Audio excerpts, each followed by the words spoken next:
ආයි යාළුවනේ. මුලින්ම උදේ ටීවී එක සාදරයෙන් පිළිගන්නවා. මුලින්ම කිව යුතුයි මම මෙම නාලිකාවෙන් ගෙන එන්නේ රක්ෂා නැති අයට රක්ෂාවක් හොයාගන්නේ කොහොමද කියලා, කොහෙද තියෙන්නේ, කොහොමද එම ආයතන වලට යන්නේ කියලා දැනුවත් කිරීමට පමණයි. ස්වයං රැකියා පිළිබඳව බිම්මල් වගාව සම්බන්ධව මුල සිට සරලව වීඩියෝ මාලාවක වෙත ගෙන ඒමට බලාපොරොත්තු වෙනවා. ඒ සඳහා මා සමග රැඳී සිටින්න. අනිත් දැන ගැනීම සඳහා වීඩියෝ ෂෙයා කරන්න, සබ්ස්ක්‍රයිබ් කරන්න, බෙල් අයිකන් බටන් එක ඔබන්න අලුත් වීඩියෝ දැම්ම සැනින් ඔබ වෙත ඒම සඳහා. එහෙනම් වැඩි කතා නැතුව අලුත් වීඩියෝ එකකට යමු.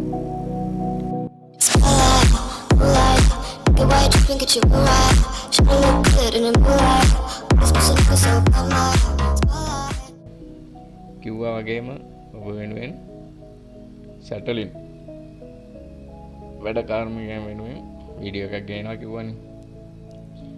ඔන්න ඒ සඳහා වීඩියෝ එකක් ගෙනාවා. ඔබ වැඩ කරන්න පුළුවන් අය, බොරු අය නම් එන්න එපා වැඩ කරන්න පුළුවන් කියලා. ඒ නිසා වැඩ කරන්න පුළුවන් කට්ටිය එන්න. බය නැතුව මේ වැඩ කරලා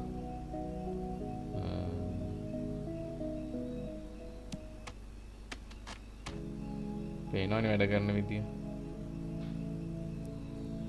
බොරු කියන්න දෙයක් නැහැ. මේක තමයි යථාර්ථය.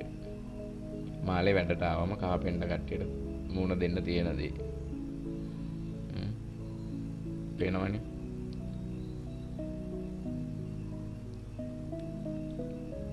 පොඩ්ඩ මිසින් වුණොත් වතුරේ තමයි ඉතින්. ඒකයි කියන්නේ පළපුරුදු අය. උඩ යන්න එන්න පුළුවන් අය, වැඩක් කරන්න පුළුවන් කට්ටිය. ඒ අය තමයි මේවට ඉතින් එන්න ඕනේ වැඩට. ආසාව තිබ්බා කියලා ඉතින් වැඩට ගිහිල්ලා අමාරු වෙටෙන්නත් එපා. අනිත් එක තමයි කාපෙන්ඩර් කියලා යනවා නම්, සැටලින් කාර්මිකයන් කියලා යනවා නම් වැඩ කරන්න පුළුවන් වෙන්න ඕන, මැෂිනරි පුළුවන් වෙන්න ඕන. මෙයාම නැත්තම් මෙයාලා කරන එකම දේ තමයි මැෂින් පුළුවන් කියලා යනවා කාපෙන්ඩර් කට්ටිය. ගිහිල්ලා ඉවර වෙලා බැරි වුණාම ගෝලයා කරනවා. ගෝලයා කරාම ඉතින් අවසානට වෙන්නේ ඉතින් පොඩි පඩියක් නේද ගෝලයකට හම්බ වෙන්නේ නේද? කාපෙන්ටරයි ගෝල පඩියයි කියන එකේ වෙනසක් තියෙනවනේ. ලංකාවේ වැඩ කරත් ඒ වගේනේ. අන්න ඒ නිසා මැෂින් වැඩ කරන්න පුළුවන්. ඩ්‍රිල් එක ඕන වෙනවා. හැමර් එක පුළුවන් වෙන්න ඕන. පවර් සෝ එක. ඒ මැෂින් වැඩ කරන්න පුළුවන් නම් බය වෙන්න දෙයක් නැහැ. වැඩ කරන්න පුළුවන් වෙන විදිහට වැඩ කරන්න බලාගෙන එන්න ඉතින්. හොඳයි ඉතින් වෙන වීඩියෝ එකකින් අපි හම්බ වෙමු. මම කියවනේ මේ සම්බන්ධ වීඩියෝ මාලාවක් ගේනවා කියලා.